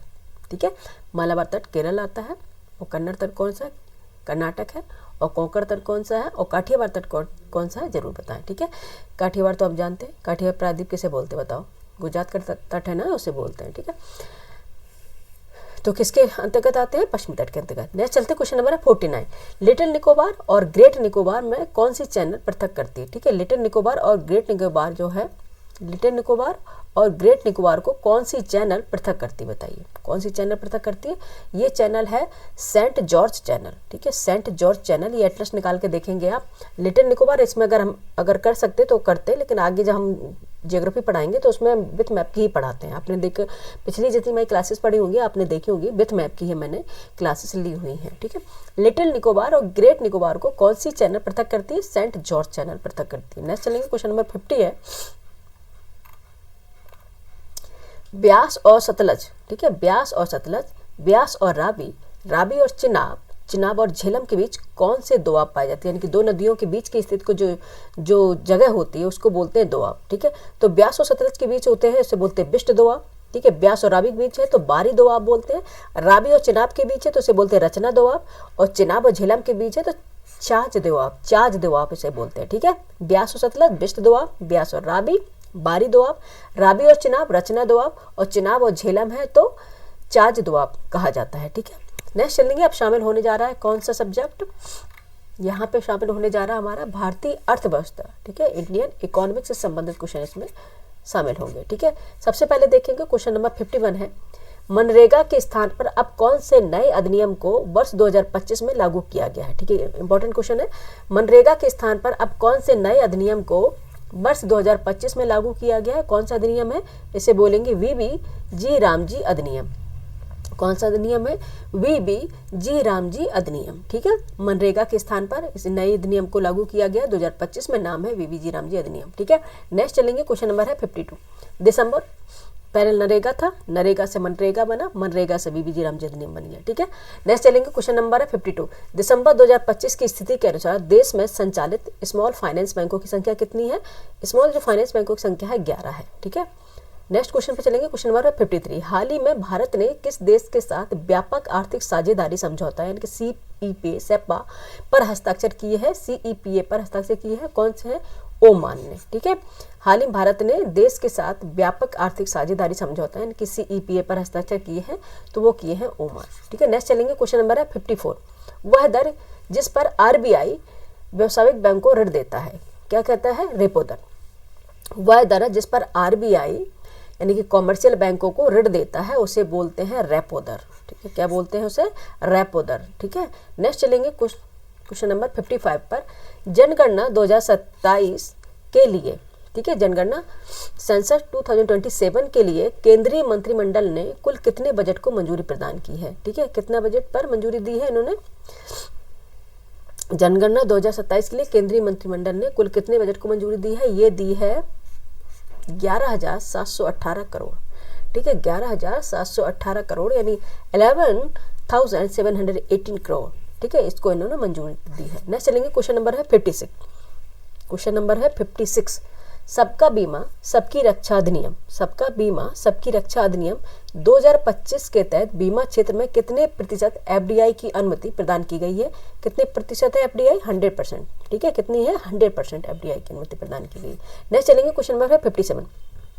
भारत में कृषि फसलों के लिए न्यूनतम समर्थन मूल्य जिसे बोलते हैं MSP। ठीक है, न्यूनतम समर्थन मूल्य, ठीक है, मिनिमम सपोर्ट प्राइस का निर्णय कौन करता है। ठीक है, ये क्वेश्चन आ चुका है, कौन करता है, कृषि लागत और मूल आयोग यानी कि CACP करता है। ठीक है, कृषि लागत, एक मिनट यहाँ पे, कृषि लागत और मूल आयोग यानी कि CACP करता है।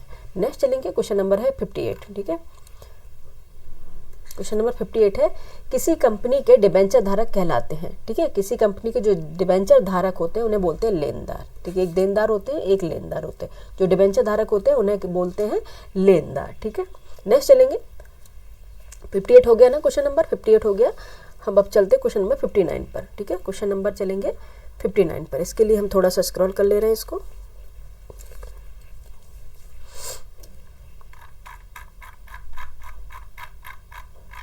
ओके, क्वेश्चन नंबर 59 पे देखते हैं क्या है। क्वेश्चन बहुत इंपॉर्टेंट है, इस बार के क्वेश्चन बहुत अच्छे दिए हैं।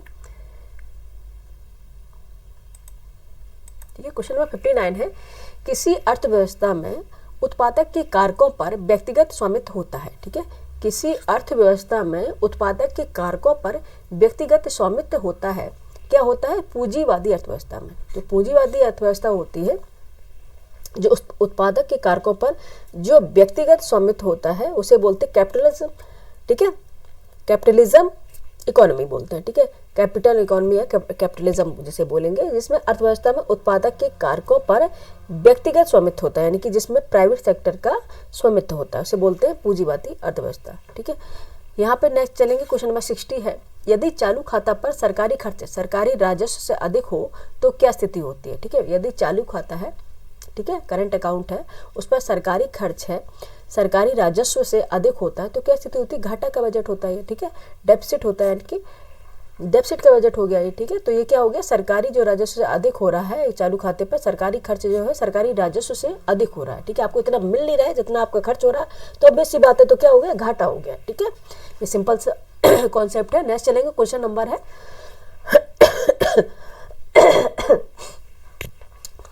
ठीक है। यहाँ पे हमारा शामिल क्या होने जा रहा है, कौन सा सब्जेक्ट, सामान्य विज्ञान एवं तकनीकी, यानी कि जनरल साइंस एंड टेक्नोलॉजी, ठीक है। जनरल साइंस एंड टेक्नोलॉजी से संबंधित क्वेश्चन होंगे। क्वेश्चन नंबर है 61, सूर्य की फोटोग्राफी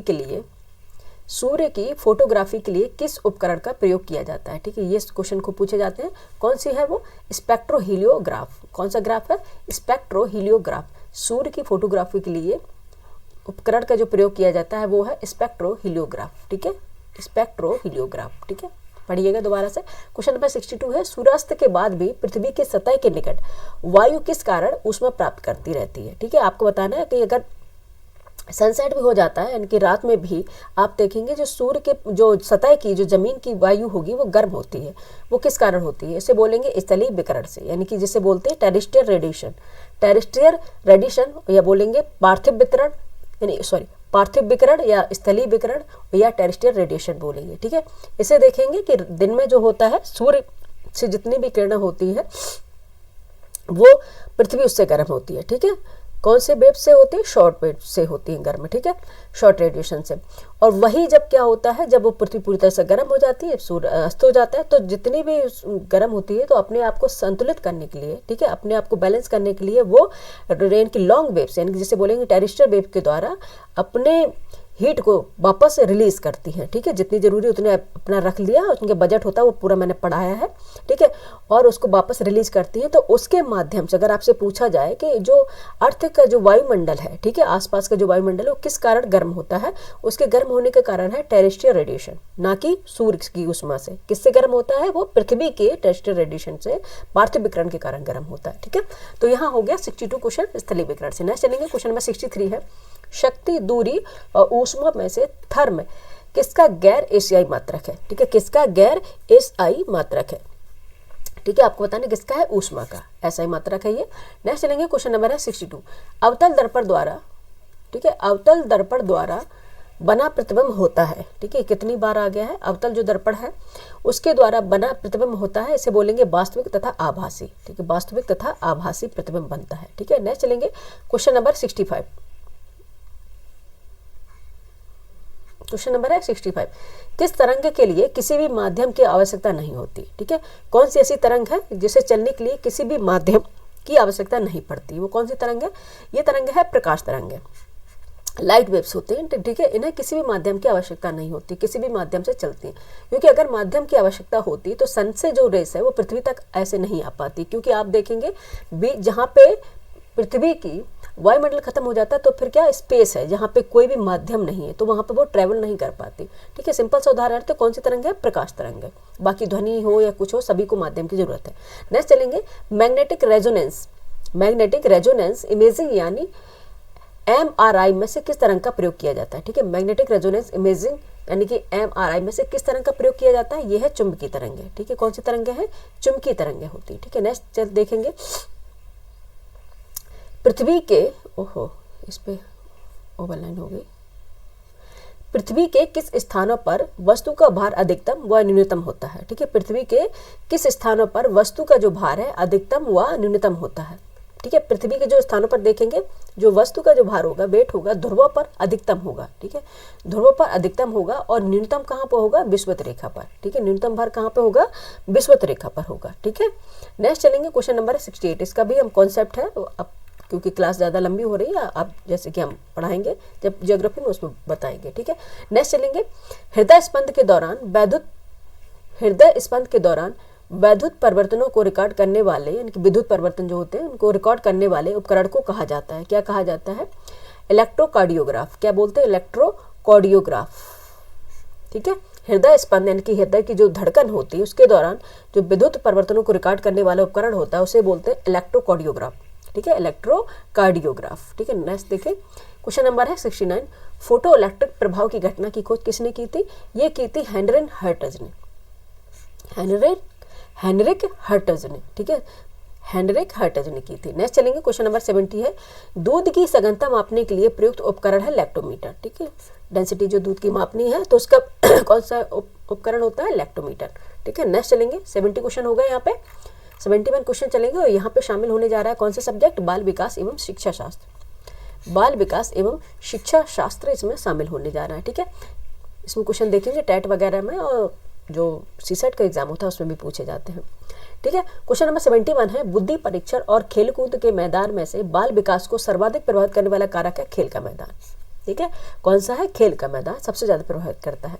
नेक्स्ट चलेंगे, क्वेश्चन नंबर 72 है, शैक्षिक दृष्टि से बाल विकास की अवस्था है।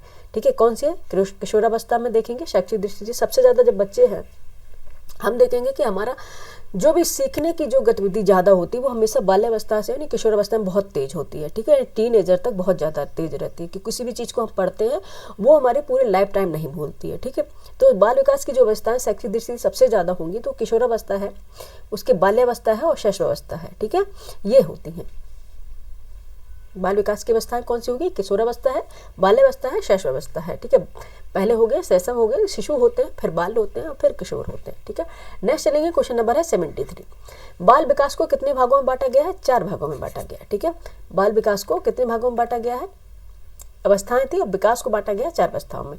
नेक्स्ट चलेंगे, क्वेश्चन नंबर 74, बाल अध्ययन का जनक किसे माना जाता है, इसे माना जाता है स्टैनले हॉल को।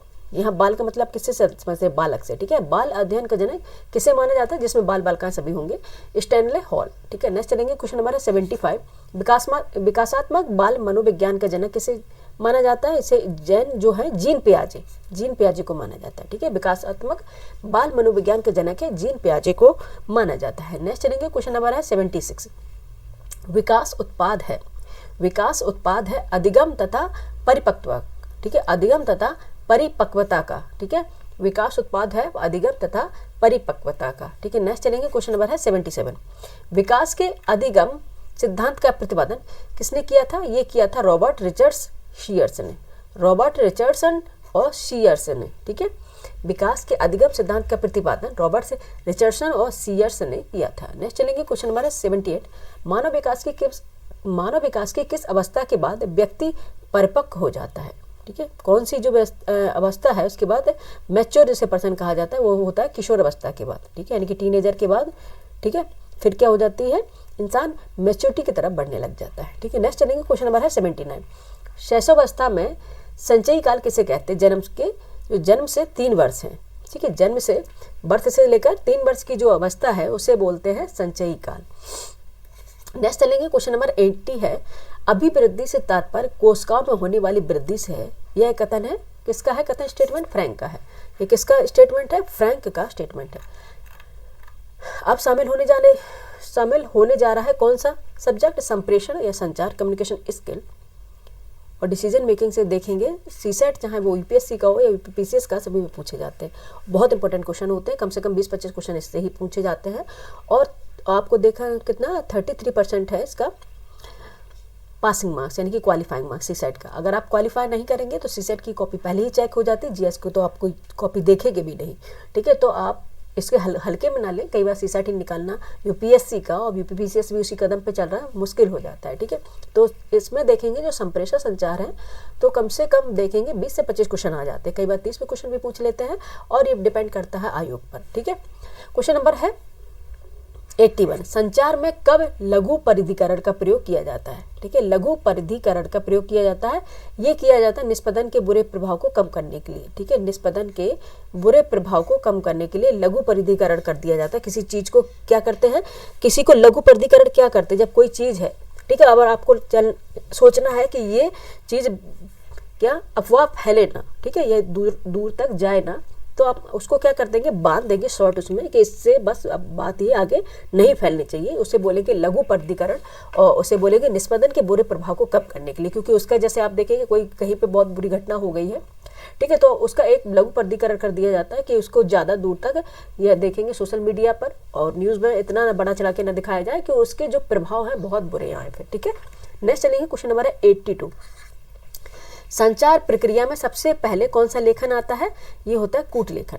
ठीक, संचार प्रक्रिया में सबसे पहले कूट लेखन आता है, पहले कूट लेखन करेंगे उसके बाद आगे बढ़ेंगे। नेक्स्ट चलेंगे, क्वेश्चन नंबर 83 है, मौखिक संप्रेषण में सबसे महत्वपूर्ण बाधा होती है खराब श्रवण। ठीक है, आप देखेंगे अगर आप किसी से मौखिक संप्रेषण कर रहे हैं, कम्युनिकेशन स्किल कर रहे हैं फेस टू फेस, तो अगर सबसे ज़्यादा अगर बाधा होगी वो खराब श्रवण है। जब आप किसी चीज़ को सुन ही नहीं पाएंगे तो जवाब क्या ही दे पाएंगे। ठीक है, तो सबसे अच्छा जो अच्छा वक्ता होता है वो गुड लिसनर कहते हैं ना, जो गुड लिसनर होगा वो अच्छा बोलने वाला भी होगा। ठीक है, तो सबसे पहले होता है कि किसी भी चीज़ को आप ध्यानपूर्वक सुने। ठीक है, तभी आप उससे क्या होगा, कम्युनिकेट हो पाएंगे। ठीक है, 83 हो गया क्वेश्चन नंबर। 83 के बाद चलते क्वेश्चन नंबर 84 पर।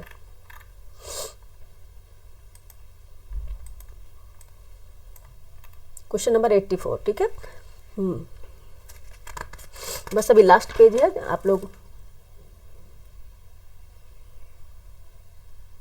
हाँ क्वेश्चन नंबर 84 पे आ रहे हैं, एक मिनट। ठीक है, अरे पेन नहीं लिया, पेन ले लेते। क्वेश्चन नंबर 84 है। ठीक है, इसमें पूछा गया है टेलीफोन द्वारा संप्रेषण कैसे संप्रेषण का उदाहरण है। ठीक है, यांत्रिक संप्रेषण है। ठीक है, यांत्रिक होता है किसी चीज को किसी यंत्र के माध्यम से करना, यांत्रिक संप्रेषण। ठीक है, टेलीफोन द्वारा संप्रेषण कैसे संप्रेषण का उदाहरण होगा, यांत्रिक संप्रेषण का उदाहरण होगा।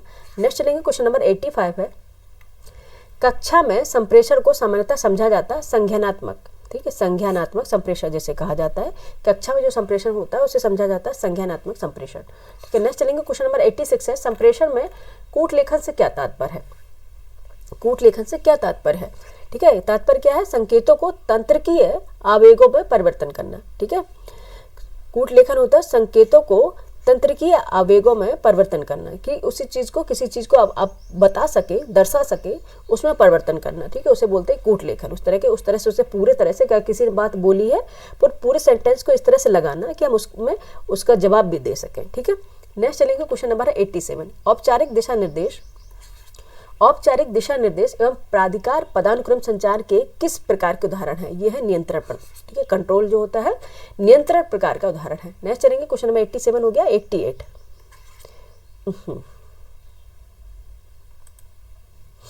इसको नीचे से ही रखेंगे।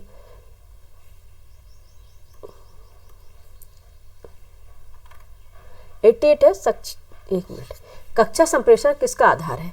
कक्षा संप्रेषण किसका आधार है, ये सामाजिक पहचान का है। ठीक है, सामाजिक पहचान का आधार है कक्षा संप्रेषण। नेक्स्ट देखेंगे, क्वेश्चन नंबर 89 है, प्रभावी संप्रेषण में संप्रेषित और प्राप्त किए गए शब्दों के लिए अनिवार्य है प्रतिपुष्टि, यानी कि फीडबैक देना। ठीक है, प्रभावी संप्रेषण में संप्रेषित और प्राप्त किए शब्दों के लिए अनिवार्य। अगर हम किसी को कोई मैसेज भेजते हैं लेकिन उसने कोई फीडबैक ही नहीं दी तो हमें कैसे पता चलेगा कि उसने वो पढ़ लिया है। ठीक है, या वो उस मैसेज को जो हमने मैसेज किया है किस तरह से ले रहा है। तो मतलब क्या है, निगेटिव ले रहा है या पॉजिटिव ले रहा है, वो उसके फीडबैक से ही पता चलेगा, है ना। नेक्स्ट चलेंगे, क्वेश्चन नंबर है 90, और आप देखेंगे आजकल फीडबैक के लिए इंसान बार बार मोबाइल उठा के देखेगा कि रिप्लाई आया है या नहीं आया। बाकी आप लोग समझ रहे होंगे। क्वेश्चन नंबर 90 है, नृत्य कैसे संप्रेषण का अत्यंत परिष्कृत और कलात्मक स्वरूप है। ठीक है, इन्होंने गलत तरह से पूछा, ऐसा है संप्रेषण का अत्यंत परिष्कृत और कलात्मक स्वरूप कौन सा है, वो नृत्य है। ठीक है, कौन सा है, नृत्य है। नेक्स्ट चलेंगे, डांस। क्वेश्चन नंबर 91 है, और यहाँ से सब्जेक्ट शामिल होने जा रहा है कंप्यूटर ज्ञान, यानी कि कंप्यूटर नॉलेज। इससे भी पीसीएस में क्वेश्चन पूछे जाते हैं, क्योंकि आपको काम अब कंप्यूटर पे ही करना है। ठीक है, अब क्योंकि आप देख रहे हैं जितना है डिजिटल वाला युग हो गया है, सब चीज़ें क्या हो रही, पेपरलेस हो रही हैं, तो कंप्यूटर ज्ञान होना तो जरूरी है। क्वेश्चन नंबर 91 है, डेटा प्रबंधन क्षमता के आधार पर कंप्यूटर के 3 प्रमुख जो प्रकार हैं वो कौन से होते हैं। ठीक है, डेटा क्षमता के अकॉर्डिंग और प्रबंधन के अकॉर्डिंग। पहला होता है एनालॉग, दूसरा होता है डिजिटल, और तीसरा होता है हाइब्रिड कंप्यूटर। ठीक है, नेक्स्ट चलेंगे, क्वेश्चन नंबर है 92, जॉयस्टिक, टच पैड, माइक्रोफोन और पेन टैब कैसी डिवाइस के उदाहरण है। ठीक है, यह है इनपुट डिवाइस। ठीक है, एक होता है आउटपुट डिवाइस, एक होता है इनपुट डिवाइस। ठीक है, आउटपुट होता है ये किसी चीज़ में अगर इन किया कोई चीज़ और वो उसमें होके निकली। ठीक है, तो जॉयस्टिक है जिससे आप इनपुट कर सकते हैं किसी चीज़ को, टच पैड है, माइक्रोफोन है और पेन टैब है। ठीक है, जैसे हम देख रहे हैं अभी पेन टैबलेट पढ़ा रहे हैं आप लोगों के सामने, तभी आउटपुट निकल रहा है, इनपुट कर रहे हैं तब जाके उसमें आउटपुट हो रहा है।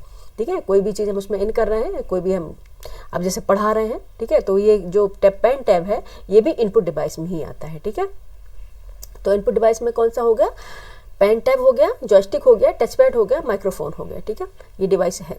नेक्स्ट चलेंगे, क्वेश्चन नंबर है 93 MS वर्ड 2010 में एक पैराग्राफ की स्पेलिंग को दोगुना करने के लिए शॉर्टकट का प्रयोग किया जाता है। ठीक है, कौन सा है? MS वर्ड 2010 में एक पैराग्राफ की स्पेलिंग को दोगुना करने के लिए शॉर्टकट का प्रयोग किया जाता है। कौन सी शॉर्टकट है? Ctrl+2। ठीक है, Ctrl+2। नेक्स्ट चलेंगे, क्वेश्चन नंबर है 94।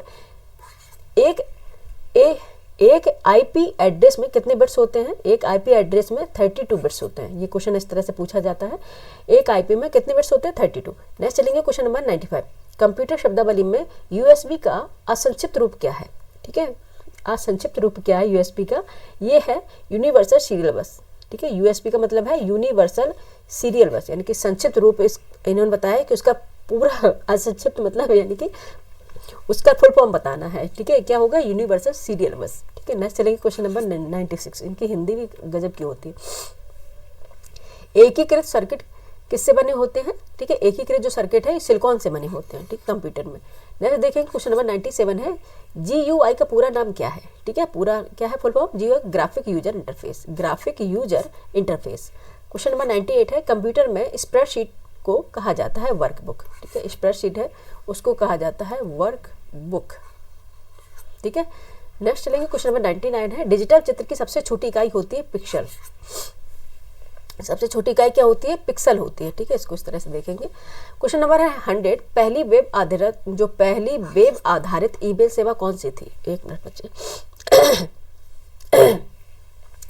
पहली वेब आधारित ईमेल सेवा कौन सी थी? हॉटमेल। ठीक है, कौन सी थी? हॉटमेल। ठीक है, आपने देखा होगा ईमेल सेवा जो थी, पहली जो वेब आधारित थी वो हॉटमेल थी। ठीक है, नेक्स्ट चलेंगे। ठीक है, नेक्स्ट यहाँ से कौन सा शामिल होने जा रहा है? कृषि, एग्रीकल्चर। ठीक है, इससे तो क्वेश्चन हमेशा ही पूछे जाते कोई भी एग्जाम हो। ठीक है, ये कहने की बात नहीं, आप लोग एग्जाम दे रहे हैं, आप एस्पिरेंट हैं तो आप तो ये तो समझ रहे ही होंगे। क्वेश्चन नंबर 101 है, केंद्रीय मिट्टी अनुसंधान केंद्र कहाँ अवस्थित है? देहरादून में। ठीक है, केंद्रीय मिट्टी अनुसंधान केंद्र यानी कि सॉइल अनुसंधान जो केंद्र है कहाँ पे है? देहरादून में है। क्वेश्चन नंबर 102 है, भारतीय तिलहन अनुसंधान संस्थान अवस्थित है हैदराबाद में। तिलहन, ठीक है, तिलहन का कहाँ पे? हैदराबाद में है। और दलहन का कहाँ पे होगा? अब दलहन भी पूछ लिया उन्होंने। भारतीय दलहन अनुसंधान संस्थान कहाँ पे है? कानपुर में है। ठीक है, ये तो कई बार पूछा है, कानपुर में है। ठीक है, नेक्स्ट देखिए, क्वेश्चन नंबर 104 है, फल उत्पादन में भारत का विश्व में कौन सा स्थान है? प्रथम है। ठीक है, आपने देखा है पिछली बार जो एग्जाम हुआ था आर का शायद था, इसमें पूछा गया था केला और आम का ये ऑप्शन में दिया था, और किस में नंबर 1 पर है फल उत्पादन में, तो ये भी तक डेप्थ में पूछ लिया था। ठीक है, तो फल उत्पादन भारत विश्व में कौन सा स्थान है? प्रथम, और केले में फर्स्ट है। नेक्स्ट चलेंगे, क्वेश्चन नंबर है 105, काली मिट्टी किस फसल के लिए अत्यधिक उपयोगी मानी जाती है? ठीक है, कौन सी मिट्टी मानी जाती है किस फसल के लिए उपयोगी मानी जाती है? काली मिट्टी, जैसे बोलते हैं रेगर सॉइल भी बोलते हैं, काली ब्लैक सॉइल भी बोलते हैं। काली मिट्टी किस फसल के लिए अत्यधिक उपयोगी मानी जाती है? कपास के लिए। ठीक है, और इसे कपासी मृदा भी कहा जाता है, कपासी मृदा यानी कि कॉटन सॉइल। ठीक है, और ये किसके लिए है? कपास के उत्पादन के लिए। नेक्स्ट देखेंगे, क्वेश्चन नंबर 106 है, भारत की प्रमुख खाद्य फसलें कौन सी हैं? ठीक है, भारत जो प्रमुख खाद्य फसल है, ठीक, वो चावल है। मोस्टली आप देखेंगे जो ऑल इंडिया की बात करें तो सबसे ज़्यादा जो प्रमुख फसल पाई जाएगी खाने की वो चावल। ठीक है, मोस्टली कहाँ राज्यों में? चावल, यानी साउथ में भी चले जाएंगे तो वहाँ भी चावल देखेंगे, ईस्टर्न तरफ अगर चलेंगे तो वहाँ भी चावल मिलेगा। किस जो मध्य भाग रहेगा वहाँ पे आप गेहूँ देखेंगे, लेकिन मोस्टली अगर देखेंगे ऑल ओवर निकालेंगे तो चावल होगा। ठीक है, नेक्स्ट देखेंगे, क्वेश्चन नंबर 107, खरीफ फसलों की बुआई कब की जाती है? ये जो खरीफ फसलें होती हैं उनकी बुआई जून से जुलाई के बीच की जाती है। जून के, अब यहाँ पे देखेंगे, अब जैसे मई, अब मार्च हो गया, मार्च में जब फसलें कटने लग जाएंगी, अप्रैल मई के बाद, उसके बाद जून में जब जो खराब मौसम आएगा, खरीफ का तो इस तरह से याद करना है, खराब का मौसम। ठीक है, खरीफ फसलों की बुआई की जाएगी जून से जुलाई के बीच में। ठीक है, नेक्स्ट देखेंगे, क्वेश्चन नंबर है 108, गेहूँ, जौ और सरसों कैसी फसलों के उदाहरण है? रबी फसलें। ठीक है, जो रबी फसलें हैं, रबी मतलब रबी का मौसम। ठीक है, जो जब देखेंगे आप रबी का मौसम, ये कोई इसकी कॉन्सेप्ट नहीं, ये ट्रिक बता रहे हैं कि जब आपको लगे ना, जब आप धूप में बैठने की आपकी इच्छा हो और आपको जो सूर्य की रोशनी बहुत अच्छी लगती हो, वो कौन सा मौसम होता है? विंटर सीजन होता है, और उसे बोलते हैं रबी क्रॉप्स का मौसम होता है, जब गेहूँ और जौ और सरसों जैसी फसलें को उगाई जाती हैं। ठीक है, नेक्स्ट देखेंगे कि अब मार्च में देखेंगे, मार्च अप्रैल में कटने लग जाएंगे, गेहूँ हो चाहे जौ हो या फिर सरसों हो। 109 है, भारत में कॉफी की सर्वाधिक खेती किस राज्य में होती है? ये भी क्वेश्चन आया है, रिपीटेड क्वेश्चन है, कर्नाटक में होती है। ठीक है, कॉफी की सर्वाधिक जो खेती की जाती है वो कर्नाटक राज्य में की जाती है। ठीक है, सदर्न रीजन में। नेक्स्ट देखेंगे, क्वेश्चन नंबर है 110, भारत का सबसे बड़ा मसाला उत्पादक राज्य कौन सा है? केरल। ठीक है, सबसे ज्यादा जो मसाले उत्पाद किए जाते हैं वो केरल में किए जाते हैं। ठीक है, आप देखिए केरल का काफी मसाले के कारण ही दोहन भी हुआ था। नेक्स्ट चलेंगे, क्वेश्चन नंबर है 110, और यहाँ से हमारा अब एक सब्जेक्ट और शामिल होने जा रहा है, वो है खेल कूद। ठीक है, जीएस के सारे सब्जेक्ट एक एक करके आ रहे हैं। खेल कूद यानी कि स्पोर्ट्स से संबंधित क्वेश्चन होंगे। 111 है क्वेश्चन नंबर, वर्ष 2030 में कॉमनवेल्थ खेलों का आयोजन भारत के किस शहर में किया जाएगा? कौन सा शहर होगा? वो अहमदाबाद होगा। ठीक है, भारत का कौन सा शहर होगा? अहमदाबाद होगा। अब नेक्स्ट चलते अपने क्वेश्चन नंबर 112 पर।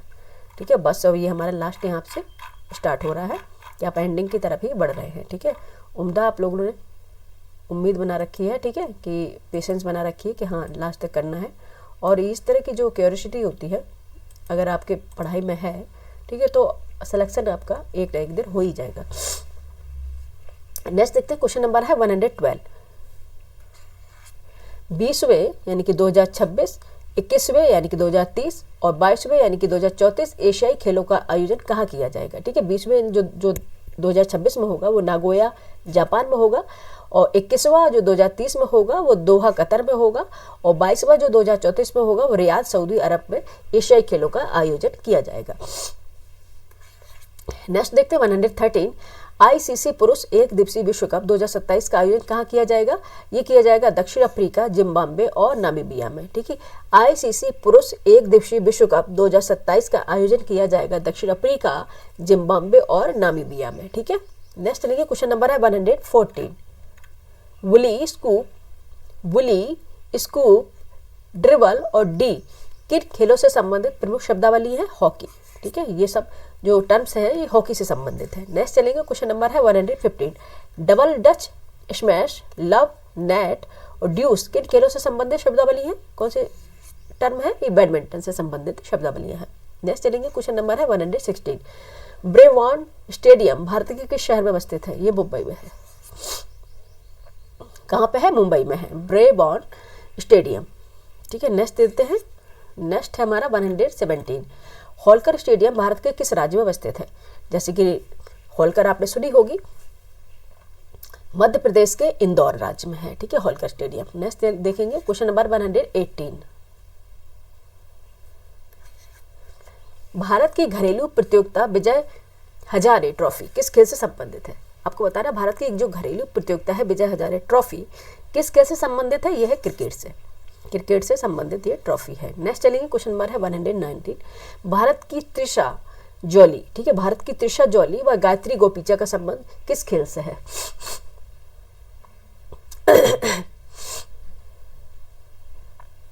भारत की त्रिशा जौली व गायत्री गोपीचा का संबंध किस खेल से है? बैडमिंटन से। ठीक है, भारतीय खिलाड़ी है, बैडमिंटन से है। ओहो, जितना बार बार चलाएंगे उतना ही ये बार बार परेशान कर रहा है, बैडमिंटन से। ठीक है, नेक्स्ट देखेंगे, क्वेश्चन नंबर है 120, 14 फरवरी 2026 से आयोजित होने वाले खेलो इंडिया ट्राइबल गेम्स 2026 का शुभंकर क्या रखा गया है? ठीक है, क्या रखा गया? मूरवीर रखा गया, मूरवीर। ठीक है, 14 फरवरी 2026 से आयोजित होने वाले खेलो इंडिया ट्राइबल गेम्स, कौन सा खेल है? खेलो इंडिया ट्राइबल गेम्स 2026 का शुभंकर क्या होगा? मोरवीर। ठीक है, याद रखिएगा, इंपॉर्टेंट हो जाता है, इसलिए हम दोबारा से बताए हुए हैं। अब चलते हैं हम अपने नेक्स्ट विविध से, जिसमें सभी मिसलेनियस यानी कि सभी सब्जेक्ट के क्वेश्चन इसमें शामिल किए जाते हैं। क्वेश्चन नंबर कहाँ तक हो गया था बच्चे? 120 तक हो गया। 121 में है, क्या पूछ रहा है देख लेते हैं। भारत की प्रथम महिला राष्ट्रपति व प्रधानमंत्री कौन थी? ये तो आपको पता ही होगा। पहली जो प्रथम महिला राष्ट्रपति है वो श्रीमती प्रतिभा पाटिल जी थी, और प्रधानमंत्री कौन सी थी? वो इंदिरा गांधी थी। ये तो सभी जानते हैं, पहली प्रधानमंत्री इंदिरा गांधी थी। महिला की बात हो रही, भारत की प्रथम महिला राष्ट्रपति थी श्रीमती प्रतिभा पाटिल, और प्रधानमंत्री कौन सी थी? इंदिरा गांधी। अगर आपसे पूछी जाए पहली जनजातीय राष्ट्रपति कौन बनी है, वो हमारी है द्रौपदी मुर्मू जी। ठीक है, श्रीमती द्रौपदी मुर्मू जी। नेक्स्ट देखेंगे, क्वेश्चन नंबर है 122, विश्व का सबसे बड़ा व सबसे छोटा महाद्वीप कौन सा है? ठीक है, ये तो सिंपल सी क्वेश्चन है। विश्व का सबसे बड़ा व सबसे छोटा महाद्वीप कौन सा है? सबसे बड़ा एशिया है और सबसे छोटा ऑस्ट्रेलिया है। ठीक है, नेक्स्ट चलेंगे, क्वेश्चन नंबर 123, झुकी हुई मीनार, ग्रेट वॉल ठीक है, यहाँ पे अंडरलाइन करते जा रहे हैं। झुकी हुई मीनार, great wall, statue of unity और एफिल टावर किन देशों से संबंधित है या किन देशों में अवस्थित है? ठीक है, जो झुकी हुई मीनार सभी जानते हैं पिसा इटली में है। ग्रेट वॉल ऑफ जो ग्रेट वॉल है जो चाइना का है, चीन उत्तरी क्षेत्र में। और स्टैचू ऑफ यूनिटी सभी जानते हैं गुजरात में है, जो भारत में है। और एफिल टावर कहाँ पे है? पेरिस में, जो फ्रांस में है। ठीक है, नेक्स्ट चलेंगे, क्वेश्चन नंबर है 124। गुलाब का फूल, कीवी, अशोक चक्र और चांद तारा किन देशों के राष्ट्रीय चिन्ह है? ठीक है, देखेंगे गुलाब का फूल है ईरान का राष्ट्रीय चिन्ह है, कीवी है न्यूजीलैंड का राष्ट्रीय चिन्ह है, अशोक चक्र है जो भारत का राष्ट्रीय चिन्ह है, और चांद तारा है ये तुर्की का राष्ट्रीय चिन्ह है। ठीक है, नेक्स्ट चलेंगे, क्वेश्चन नंबर है 125। अंतारा, इतीम, राइटर्स और अंसा किन देशों की प्रमुख समाचार एजेंसियां हैं? समाचार एजेंसियां हैं, अंतारा है तो इंडोनेशिया की है, इतीम है इजराइल की है, राइटर्स है ब्रिटेन की है, और अंसा है इटली की। ये सब समाचार एजेंसियां हैं वहाँ की। ठीक है, नेक्स्ट चलेंगे, क्वेश्चन नंबर है 126। फ्रांस सरकार की सरकारी रिपोर्ट या प्रकाशन को कहा जाता है येलो बुक। ठीक है, जो अपने यहाँ जैसे गजट होता है, तो फ्रांस सरकार की सरकारी रिपोर्ट जो होती है और जो प्रकाशन जो निकाला जाता है उसे बोलते हैं येलो बुक। अपने यहाँ बोलते हैं उसको गजट, वाइट उसमें निकाला जाता है उसे बोलते हैं गजट, और यहाँ बोलते हैं इनको येलो बुक। जो नोटिफिकेशन निकाले जाते हैं, सरकारी जो नोटिफिकेशन होते हैं या रिपोर्ट होते हैं, उनका प्रकाशन होता है, उन्हें बोलते हैं येलो बुक। ठीक है, नेक्स्ट चलेंगे, क्या बोलते हैं? Yellow book. नेक्स्ट चलेंगे, क्वेश्चन नंबर है 127। जातीय संसद, डायट, शोरा, जातीय संसद, डायट, शोरा और कॉटेज किन देशों की संसद के नाम है? ठीक है, पार्लियामेंट है ये देशों की, उनके नाम पूछे गए कौन से देशों की है। अगर जातीय संसद की बात करेंगे तो ये बांग्लादेश की है, डायट है जापान की है, शोरा है अफगानिस्तान की, और स्पेन की है कॉर्टेस। ठीक है, स्पेन की क्या हो जाएगी? कॉर्टेस हो जाएगी। नेक्स्ट चलेंगे, क्वेश्चन नंबर है 128। क्वेश्चन नंबर 128 है, संयुक्त राष्ट्र संघ के 6 प्रमुख अंगों के नाम क्या है? ठीक है, 6 जो प्रमुख अंगों के नाम क्या है संयुक्त राष्ट्र संघ के? ठीक है, कौन से अंग है? 6 प्रमुख अंग है। वो महासभा है, सुरक्षा परिषद है, आर्थिक एवं सामाजिक परिषद है, न्यास परिषद है, अंतर्राष्ट्रीय न्यायालय है और सचिवालय है।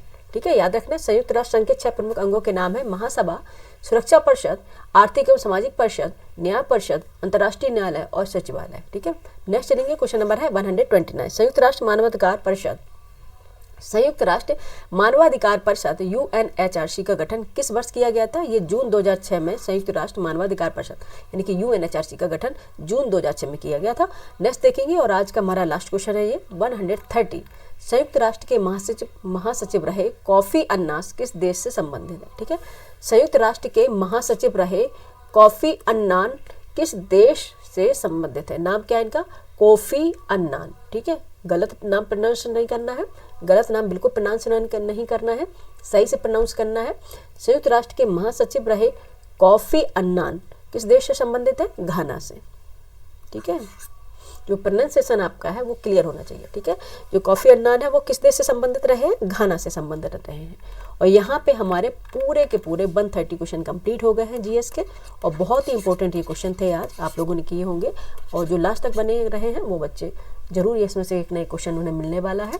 और ये क्लास आपको कैसी लगी जरूर बताएं, लाइक करें, सब्सक्राइब करें, शेयर करें, और मिलते हैं अगले अपने नेक्स्ट वीडियो में। नई जिस जितना आ गया है वो बजट वगैरह सब हम करा देंगे, बजट से बनने वाले क्वेश्चन भी करा देंगे। जो आने वाले यानी कि एग्जाम है आपका, सबसे पहले एग्जाम आपको कौन सा पढ़ने वाला है? SI का, उसमें 100% आपके क्वेश्चन मिलने वाले हैं। ठीक है, ये क्लास आपको कैसी लगी जरूर बताएं, लाइक करें, सब्सक्राइब करें, शेयर करें, और मिलते हैं फिर नए वीडियो में नए कंटेंट के साथ। ठीक है, तब तक आप रिवीजन करते रहिए, पढ़ते रहिए, सिलेक्शन जरूर होगा। ठीक है, बेस्ट ऑफ लक मेरी तरफ से आप लोगों को, हमेशा ही बेस्ट ऑफ लक होता है, और हमेशा ही पढ़ते रहिए अच्छे से। मतलब हमेशा क्या, जब तक सिलेक्शन लेना है ऐसा नहीं कि आप पढ़ते ही रहेंगे, जब तक सिलेक्शन लेना। और बाकी अगर आपका क्यूरियोसिटी है कि आपको पढ़ना है, मुझे बहुत अच्छा लगता है रीडिंग करना। ठीक है, चाहे सिलेक्शन हो जाए वो भी है, और नहीं हो जाए तो बाकी तो हमें जॉब है, कोई दिक्कत नहीं है। और अच्छा लगता है कोई अच्छी चीज़ें जानना, अपने नॉलेज में इन्हांस करना। ठीक है, मिलते फिर नए वीडियो में नए कंटेंट के साथ, तब तक के लिए नमस्कार।